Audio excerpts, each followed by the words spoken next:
Good evening BSc second year students. कल तक हम लोगों ने बात की थी अबाउट रेस्पिरेशन, जैसे कि अपन ऑलरेडी पढ़ चुके हैं फोटोसिंथेसिस और रेस्पिरेशन के बारे में पूरा।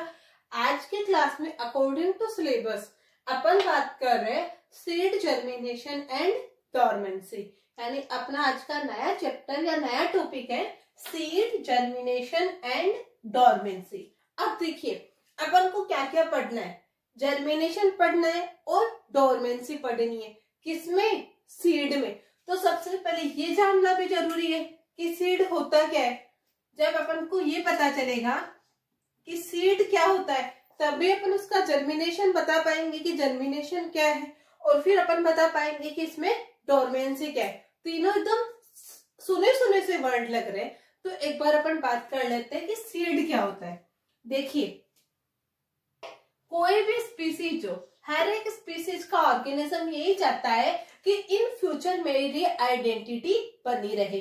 जैसे अपन अपने फैमिली में बात करें तो जो अपने पूर्वज थे, जो अपने एंसेस्टर थे, अपने दादाजी है, परदादाजी है, वो सब क्या सोचते थे कि उनकी संतति बनी रहे, उनका वंश हमेशा चलता रहे, एक पीढ़ी से दूसरी पीढ़ी आती रहे। उसके लिए उसमें क्या होता है? रिप्रोडक्शन होता है। ऐसे ही प्लांट्स भी क्या सोचते हैं? अपनी स्पीसीज बनी रहे, इकोसिस्टम में अपना अस्तित्व बना रहे, लोग अपन को जानते रहे। इसके लिए वो क्या करते हैं? अपनी प्रोजेनी बनाते हैं या अपनी संतान बनाते हैं। ठीक है, वो प्रोजेनी बनाने की जो प्रोसेस है वो दो टाइप की होती है, वेजिटेटिव और रिप्रोडक्टिव। कौन कौन सी होती है? वेजिटेटिव और रिप्रोडक्टिव, यानी वेजिटेटिव रिप्रोडक्शन और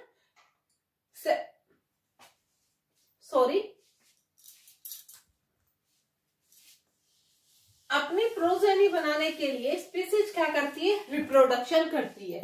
क्या करती है? रिप्रोडक्शन,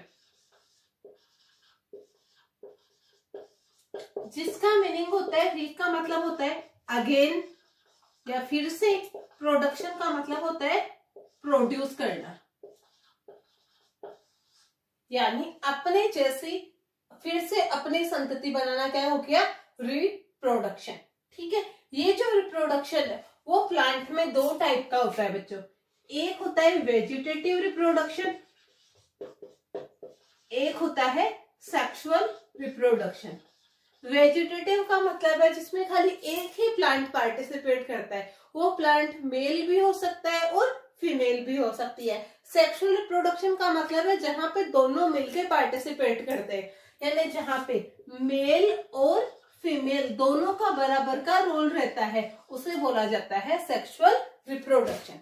ठीक है, तो ये सब चीजें तो बहुत डिटेल में आप लोग 12th में पढ़ के आए हो।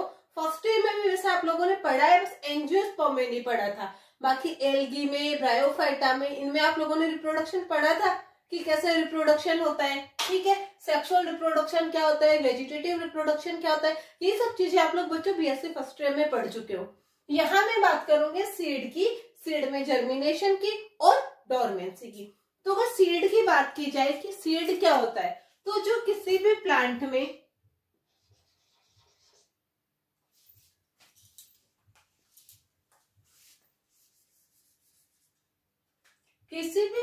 में जो मेच्योर ओव्यूल रहता है, मेच्योर ओव्यूल, वो क्या कहलाता है? सीड कहलाता है। अब क्वेश्चन फिर से पुटअप हो गया कि ओव्यूल क्या होता है। तो एक बार ये चीजें मैं आपको क्लियर करवा देती हूँ ताकि आप लोगों को समझने में दिक्कत नहीं रहे।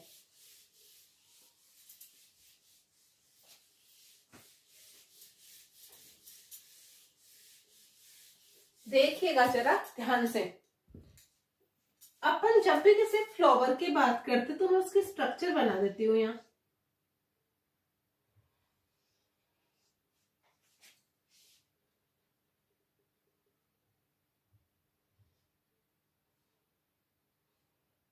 ठीक है, ये फ्लावर के स्ट्रक्चर की अपन बात कर रहे हैं बच्चों।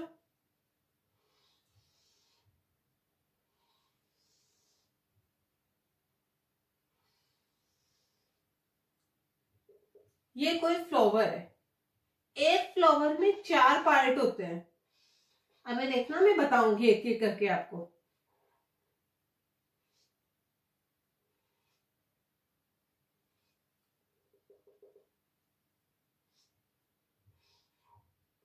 ये 4 पार्ट, फर्स्ट पार्ट ये है, सेकंड पार्ट ये है, सेकंड पार्ट ये है, थर्ड पार्ट ये है और फोर्थ पार्ट ये अंदर वाला है। ये 4 पार्ट होते हैं फ्लावर में। जो सबसे बाहर वाला है, आप जब भी फ्लावर को देखते हो तो उसमें आपको बाहर से क्रीम कलर की या कई बार व्हाइटिश कलर की लीफ लाइक स्ट्रक्चर निकलती है, जिसे बोला जाता है सेपल।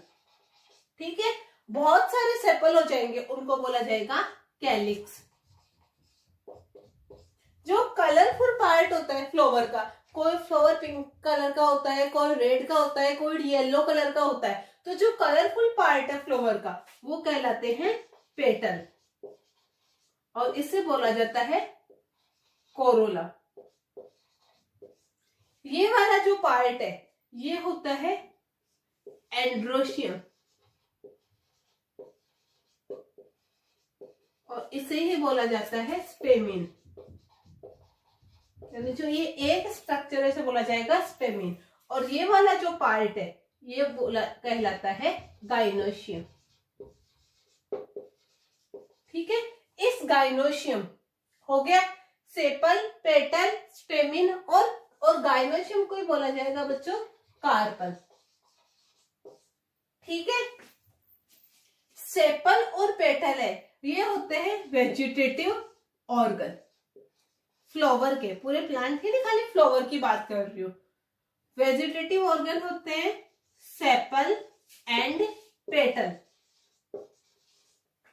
और रिप्रोडक्टिव ऑर्गन होते हैं स्टेमिन एंड कार्पल। ठीक है, स्टेमिन और कार्पल क्या होंगे? रिप्रोडक्टिव ऑर्गन, और सेपल और पेटल क्या होंगे? Vegetative organ. तो ठीक है, एक सीड को समझाने के लिए मैं ओनली यहाँ पे आपको जो कार्पल या गाइनोशियम है उसको पूरा डिटेल में बताऊंगी। फिलहाल ये जान लो कि जो एंड्रोशियम या स्टेमिन है वो होता है मेल रिप्रोडक्टिव ऑर्गन, जो गाइनोशियम है वो होता है फीमेल रिप्रोडक्टिव ऑर्गन। ठीक है, एंड्रोशियम है मेल रिप्रोडक्टिव ऑर्गन और गाइनोशियम क्या है? फीमेल रिप्रोडक्टिव ऑर्गन माना जाता है। अब देखिए गाइनोशियम के अंदर होता क्या है, ताकि अपन सीड को समझ सके बच्चों।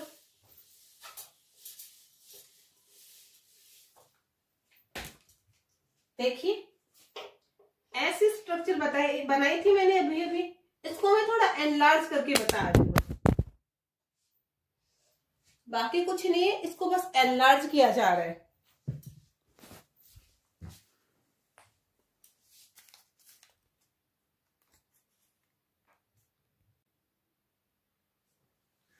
ठीक है, तो जो अपन ने बात की है फीमेल रिप्रोडक्टिव ऑर्गन यानी गाइनोशियम की, उसको मैं एनलार्ज करके बता रही हूँ आप लोगों को कि क्या होता है।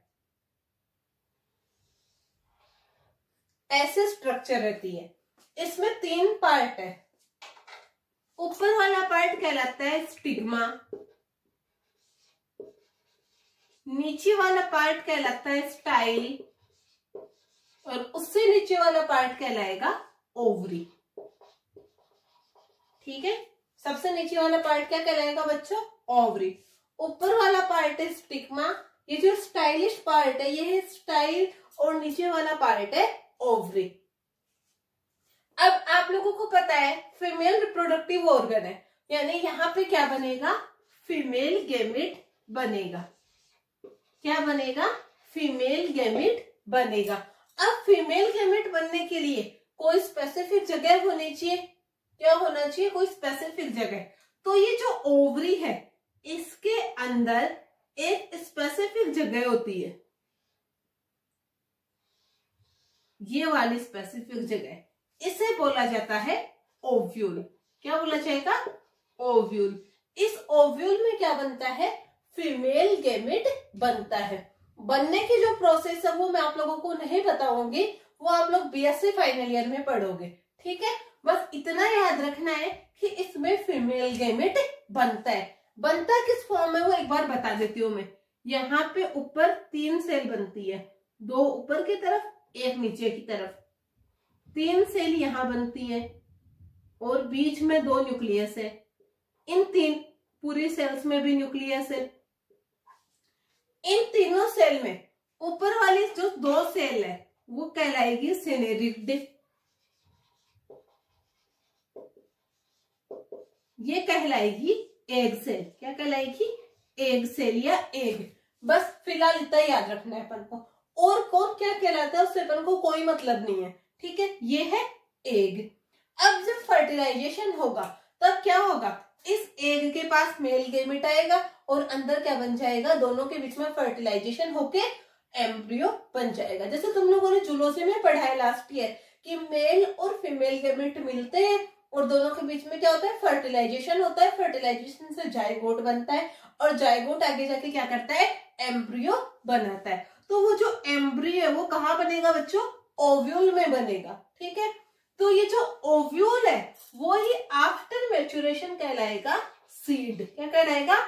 सीड। यानी मैच्योर एम्ब्रियो को बोला जाता है सीड। इतना क्लियर हो गया अपना।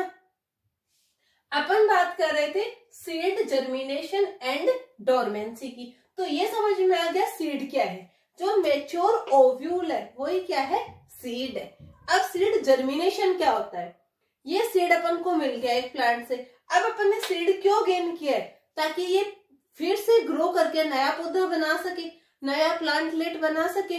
तो जब इसको जमीन में बोते हैं तो आपको पता है एक सीड को जब अंडरग्राउंड जमीन में बोया जाता है तो उसे बाहर की ओर स्ट्रक्चर निकलती है, ठीक है, जो रेडिकल और प्लोम्यूल होती है। रेडिकल से आगे रूट का फॉर्मेशन होता है, प्लोम्यूल से आगे शूट का फॉर्मेशन होता है। ये जो सीड है वो मोनोकोट भी हो सकता है, डाइकोट भी हो सकता है। मोनोकोट है मतलब अंदर एक कोटिलिडन है, ठीक है। डाइकोट है मतलब अंदर 2 कोटिलिडन है। वो सब चीजें आगे की है। फिलहाल इतना याद रखना है सीड जर्मिनेशन क्या है। एक सीड का नया प्लांटलेट बनाने के लिए रेडिकल और प्लोम्यूल की फॉर्म में बाहर निकलना है, क्या कहलाता है, सीड जर्मिनेशन कहलाता है, ठीक है। जर्मिनेशन क्यों कर रहा है, ताकि नया प्लांट बने। अगर जर्मिनेशन नहीं करेगा तो सीड बनाने का कोई मतलब ही नहीं हुआ, ठीक है। अब नेक्स्ट चीज अपने पास है डोरमेंसी। सीड बन गया, क्यों बना है, जर्मिनेट होने के लिए बना है, ठीक है। तो एक सीड का क्या फ्यूचर होना चाहिए, सीड बन गया अपने पास, अपन ने बनाया है सीड को जर्मिनेशन के लिए। देन सीड का फ्यूचर अपन क्या बताते हैं, कोई सीड है, अब इसमें क्या होगा आगे,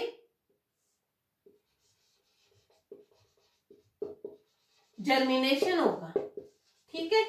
तो सीड बनने से लेके जर्मिनेशन तक के बीच में कितना टाइम गैप आता है। यानी कई बार तो क्या होता है, सीड बनते ही तुरंत जर्मिनेट हो जाएगा। कई बार क्या होगा, वो तुरंत जर्मिनेट नहीं होगा। जर्मिनेशन के लिए वो 5 मिनट भी ले सकता है, 5 घंटे भी ले सकता है, 5 दिन ले सकता है, 5 महीने ले सकता है, 5 साल ले सकता है। मीन्स कोई फिक्स टाइम नहीं है, बस अलग अलग स्पीसीज पे डिपेंड करता है। तो सीड से लेके जर्मिनेशन तक के बीच का जो टाइम पीरियड है, ठीक है, जिसमें सीड रेस्टिंग फेज में रहता है, रेस्टिंग फेज में रहता है, ये रेस्टिंग फेज क्या कहलाती है, डोरमेंसी कहलाती है, जिसे हिंदी में बोला जाता है सुसुप्त अवस्था। क्या बोला जाएगा, सुसुप्त अवस्था। डोरमेंसी का मतलब है सीड का बनने के बाद में जर्मिनेट ना हो पाना, क्या कहलाएगा, डोरमेंसी कहलाएगा। अब ये जो डोरमेंसी है ये 2 टाइप की होती है। कितने टाइप की होती है बच्चों, 2 टाइप की होती है। एक होती है प्राइमरी डोरमेंसी, एक होती है सेकेंडरी डोरमेंसी। यानी डोरमेंसी को 2 टाइप से डिवाइड किया गया है, या 2 टाइप्स में डिवाइड किया गया है, primary dormancy and secondary dormancy. जो प्राइमरी डोरमेंसी है, ठीक है, उससे बोला जाता है इन्नेट डोरमेंसी, और जो सेकेंडरी डोरमेंसी है उसे बोला जाता है इम्पोज्ड डोरमेंसी। ध्यान से सुनिएगा बच्चों, जो प्राइमरी डोरमेंसी है उसे बोला जाएगा इन्नेट डोरमेंसी, और जो सेकेंडरी डोरमेंसी है उसे बोला जाएगा इम्पोज्ड डोरमेंसी। अब प्राइमरी डोरमेंसी क्या है, सेकेंडरी डोरमेंसी क्या है, ये बात कर लेते हैं अपन। अगर मैं बात करूं अबाउट प्राइमरी डोरमेंसी की, तो देखिए डोरमेंसी का मतलब तुम लोगों को पता चल गया कि सीड का जर्मिनेट ना हो पाना ही क्या है, डोरमेंसी है। अब डोरमेंसी किस किस वजह से हो सकती है ये सोचो। या तो हो सकता है कि सीड के खुद के पास कोई ऐसा रीजन हो कि वो जर्मिनेट नहीं हो पाए, या फिर हो सकता है कि एनवायरमेंट में कोई ऐसी प्रॉब्लम हो जिसकी वजह से वो जर्मिनेट ना हो पाए। दो टाइप के रीजन है, या तो हो सकता है कि बच्चे को पढ़ाया ही नहीं गया हो तब उसके मार्क्स कम आए, या फिर हो सकता है बच्चे को पढ़ाया गया बट बच्चे ने खुद ने पढ़ाई नहीं की, यानी खुद का रीजन हुआ, तब क्या हुआ, बच्चे के मार्क्स कम आए। तो हो सकता है सीड में खुद में कमी हो, यानी इसमें कोई इंटरनल फैक्टर है जिसकी वजह से डोरमेंसी नहीं हो पा रही है। तो ऐसे डोरमेंसी जो सीड की खुद की वजह से होती है, सीड में कोई इंटरनल फैक्टर की वजह से होती है, वो क्या कहलाती है, प्राइमरी डोरमेंसी या innate dormancy. Means due to internal factor of seed क्या कहलाएगी, प्राइमरी डोरमेंसी। नेक्स्ट अपन बात करते हैं सेकेंडरी डोरमेंसी की। ठीक है, तो अब मान लो कई बार क्या होता है, प्लांट में सीड की खुद की कंडीशन बहुत अच्छी है, पूरा मैच्योरेशन हो गया है, पूरा डेवलपमेंट हो गया है, सीड में खुद में कोई कमी नहीं है, फिर भी सीड जर्मिनेट नहीं हो पा रहा है। तो इसका मतलब क्या, भी सीड तो अच्छा है, अच्छी क्वालिटी का है, कोई कमी नहीं है, मतलब हो ना हो एनवायरमेंट में ही कोई कमी है।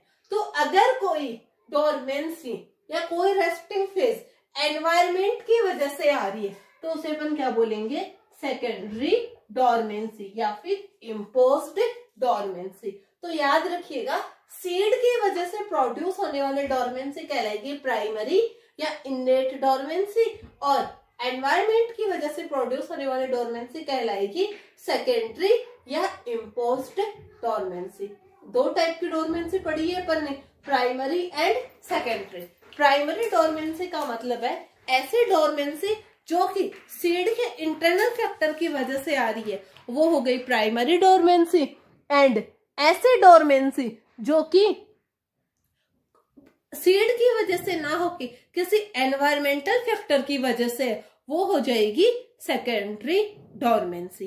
अब अपन बात करते हैं कि सीड के फैक्टर कौन कौन से हो सकते हैं और एनवायरमेंटल फैक्टर कौन कौन से हो सकते हैं, यानी प्राइमरी डोरमेंसी किस वजह से होती है और सेकेंडरी डोरमेंसी किस वजह से होती है। अपन ने ये तो बोल दिया कि प्राइमरी डोरमेंसी होती है और सेकेंडरी डोरमेंसी होती है। अब होती क्यों बच्चों, अपन वो बात करते हैं।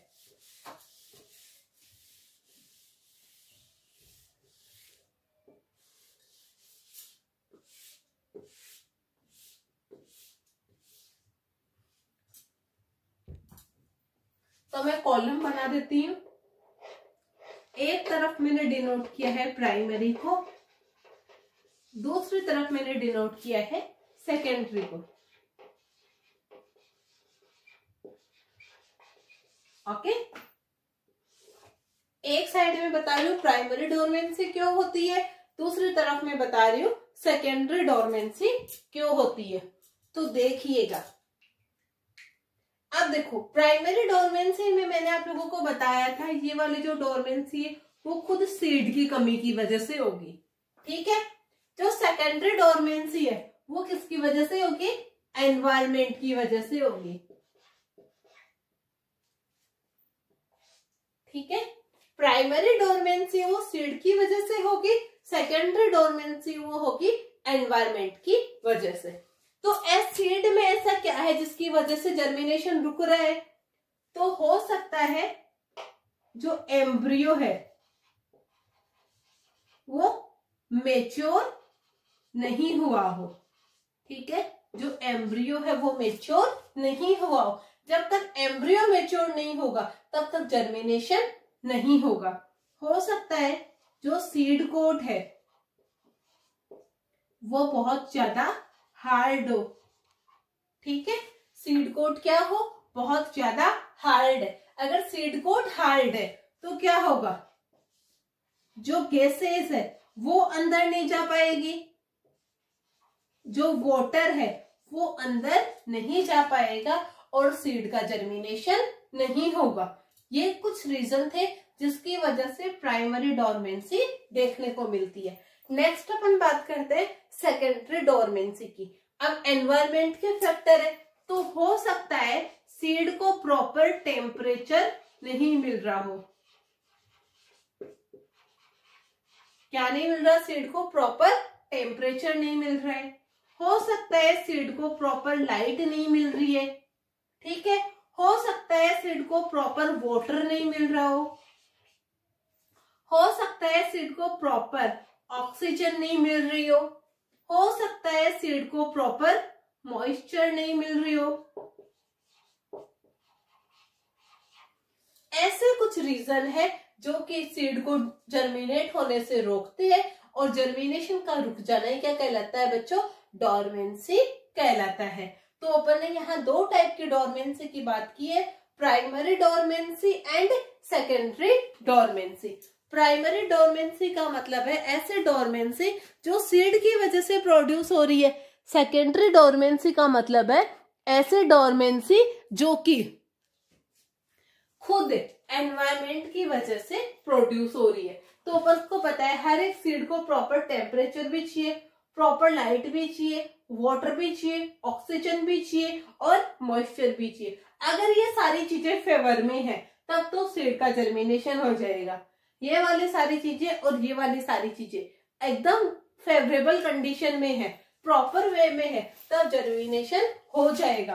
अगर इनमें से एक ने भी कोई मिसबिहेव किया, यानी एम्ब्रियो मैच्योर नहीं हुआ, सीड कोट हार्ड रह गया, सीड कोट में गैसेस नहीं जा पा रही है, सीड कोट से वाटर ट्रांसफर नहीं हो पा रहा है, प्रॉपर टेम्परेचर नहीं मिल रहा है, प्रॉपर लाइट नहीं मिल रही है, वाटर की सप्लाई नहीं हो रही है, ऑक्सीजन की सप्लाई नहीं हो रही है और प्रॉपर मॉइस्चर अगर नहीं मिल रही है, तो क्या होगा? सीड का जर्मिनेशन वहीं का वहीं रुक जाएगा और उस स्टेज को बोला जाएगा डोरमेंट स्टेज या डोरमेंसी।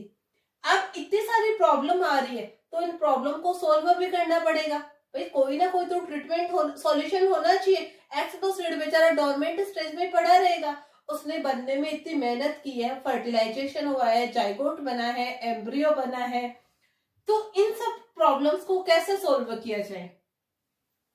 तो अगर मैं प्राइमरी डोरमेंसी की बात करूं तो जो एम्ब्रियो मैच्योर नहीं है उसके मैच्योरेशन का वेट किया जाएगा, कुछ न्यूट्रिएंट्स की सप्लाई की जाएगी ताकि एम्ब्रियो प्रॉपर वे में मैच्योर हो सके।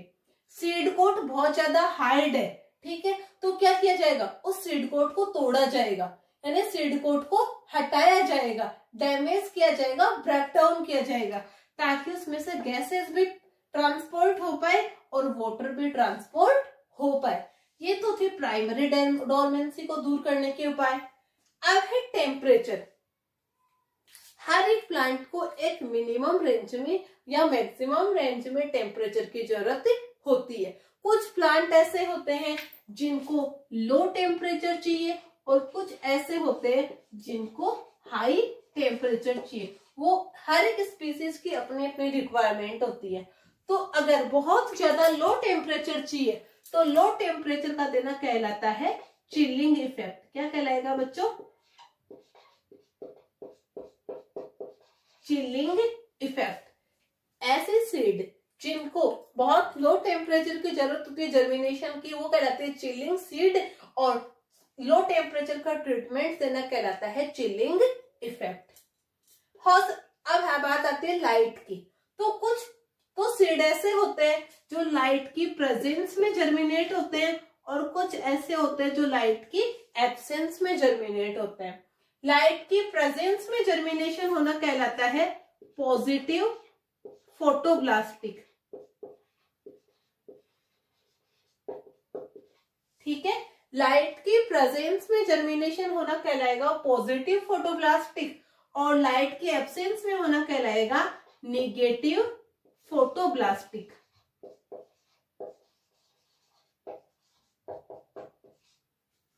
थर्ड बात आती है वाटर की। प्रॉपर वे में अगर वाटर की सप्लाई कर दी जाए तो जर्मिनेशन हो जाएगा। ऐसे ही ऑक्सीजन की सप्लाई करके भी क्या किया जा सकता है? डॉर्मेंसी को दूर किया जा सकता है और एज वेल एज मॉइस्चर की सप्लाई करके भी क्या किया जा सकता है, सीड में डॉर्मेंसी को ब्रेक डाउन करके जर्मिनेशन के लिए रेडी किया जा सकता है। लाइट की मैंने दो चीजें बताई है। अगर लाइट की प्रेजेंस में जर्मिनेशन हो रहा है तब अपन को बोलेंगे पॉजिटिव फोटोब्लास्टिक। क्या बोलेंगे ऐसे सीड को? पॉजिटिव फोटोब्लास्टिक। अगर लाइट की एब्सेंस में हो रहा है तब बोलेंगे अपन निगेटिव फोटोब्लास्टिक सीड। और टेम्परेचर अगर लो टेम्परेचर है तो उसे अपन क्या बोलेंगे? Chilling effect. ये थे कुछ डॉर्मेंसी के टाइप्स और डॉर्मेंसी के कॉजेज। अब इनको कैसे कैसे दूर किया जाता है कि सीड में प्रॉपर जर्मिनेशन हो जाए और वो क्या करे, एक प्रॉपर प्लांटलेट का फॉर्मेशन कर सके।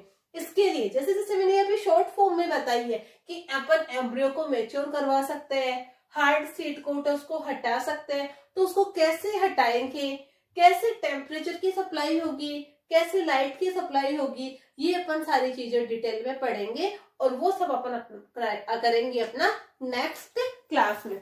फिलहाल आपको इतना ही ध्यान रखना है कि जो मेच्योर ओव्यूल है वो क्या कहलाएगा? सीड कहलाएगा। ओव्यूल का मतलब है ओवरी का वो पार्ट जहां पे फीमेल गैमेट का फॉर्मेशन होता है या एग का फॉर्मेशन होता है, वो कहलाता है बच्चों ओव्यूल। ठीक है। और मेच्योर ओव्यूल कहलाता है सीड। सीड अपन बना रहे ताकि अपन को नेक्स्ट जनरेशन मिल सके, नेक्स्ट प्रोजेनी अपन गेन कर सके। और नेक्स्ट प्रोजेनी के लिए या नेक्स्ट प्लांटलेट के लिए जर्मिनेशन जरूरी है। कई बार जर्मिनेशन नहीं हो पाता तो जर्मिनेशन ना होने की कंडीशन कहलाती है डॉर्मेंसी, जो दो टाइप के, प्राइमरी एंड सेकेंडरी। प्राइमरी को अपन बोलते हैं इनेट डॉर्मेंसी और सेकेंडरी को अपन बोलते हैं इम्पोज्ड डॉर्मेंसी। जो प्राइमरी है वो सीड की खुद की वजह से है और जो सेकेंडरी है वो एनवायरमेंट की वजह से। इससे आगे का बच्चों अपन नेक्स्ट क्लास में डिस्कस करेंगे। आई होप आप लोगों को ये सारा समझ में आया है और आगे का भी कोशिश करूंगी समझ में आए। Thank you, bye.